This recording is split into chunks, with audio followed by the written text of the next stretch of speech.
فلسطین اور سیریا، یہ سب شام کہلاتے ہیں. تو شام میں وفات پانے والے یہ آخری صحابی ایسا کہا گیا ہے. اب آتے ہیں اس حدیث کی تخریج. اس حدیث کو کس نے بیان کیا ہے؟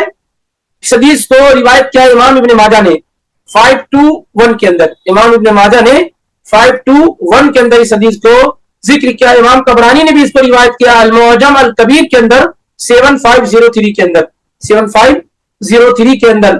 لیکن آپ دیکھیں کہ امام ابن حجر رحم اللہ نے کیا کہا؟ وضعفہ ابو حاتم. ابو حاتم رحمہ اللہ نے اس حدیث کو ضعیف قرار دیا ہے. ابو حاتم بہت بڑے امام گزرے ہیں، الامام الحافظ الکبیر. امام زیبی نے ان کے بارے میں کہا بہت بڑے امام. محمد بن ادریس ان کا نام تھا، اور یہی نام امام شافعی کا بھی تھا. امام شافعی کا نام بھی محمد بن ادریس ہے، اور امام ابو حاتم الرازی کا نام بھی محمد بن ادریس بن منذر الحمدلی ہے. بہت بڑے عالم تھے. 195 ہجری میں پیدا ہوئے اور 277 ہجری میں ان کی وفات ہوئی. 82 ایئر کی عمر میں، یعنی 82 سال کی عمر انہوں نے پائی. انہوں نے اس حدیث کو ضعیف قرار دیا ہے. ضعیف قرار دینے کی وجہ کیا ہے؟ اس حدیث کے اندر ایک راوی آتے ہیں، رشدین نام ہے ان کا، رشدین بن سعد. رشدین بن سعد یعنی چین آف نریٹر میں ایک راوی آتے ہیں رشدین بن سعد. اور امام نووی نے کہا اتفق المحدثون علی تضعیفہ. تمام محدثین متفق ہیں کہ یہ راوی کیا ضعیف ہے.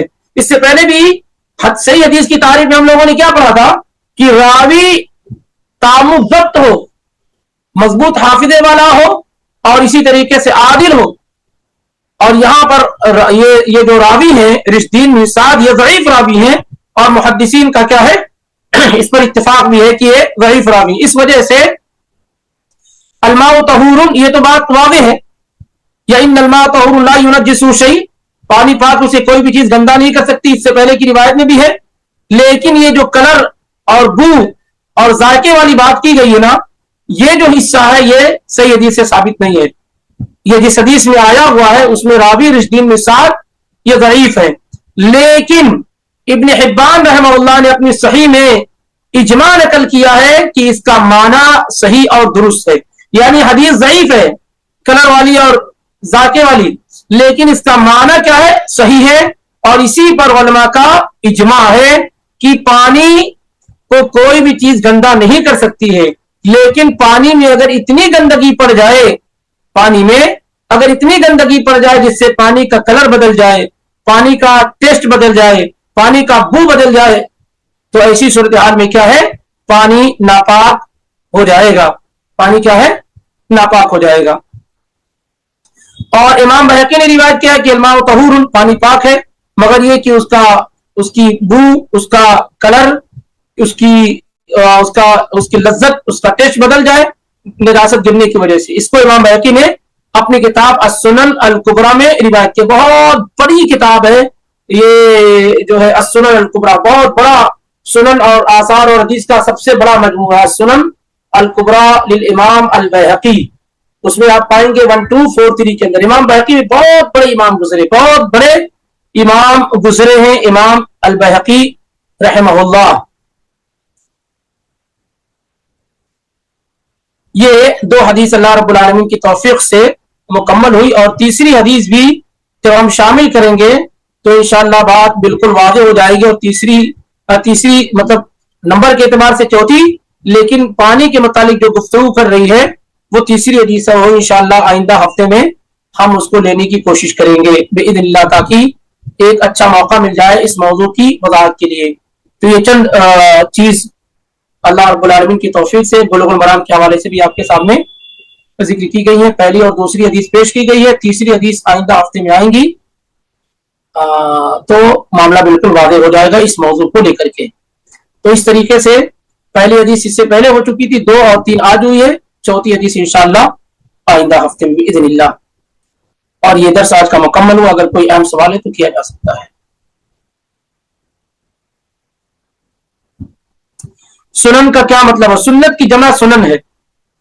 نبی صلی اللہ علیہ وسلم کے اقوال، آپ کے افعال اور جو چیزیں آپ کے سامنے کی گئی ہیں سب سنت کہلاتی ہیں.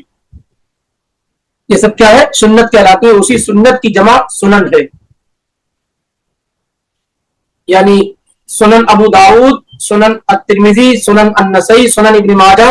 اس کا مطلب یہ ہے کہ ابن ماجہ رحمہ اللہ کی وہ کتاب جس میں انہوں نے نبی صلی اللہ علیہ وسلم کی سنتوں کو اکٹھا اور جمع کیا ہے، تو سنت کی جمع سنن ہے.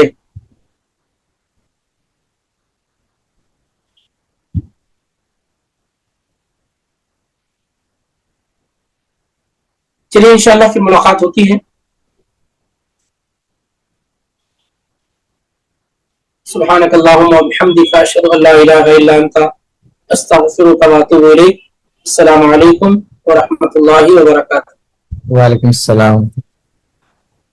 وعلیکم السلام.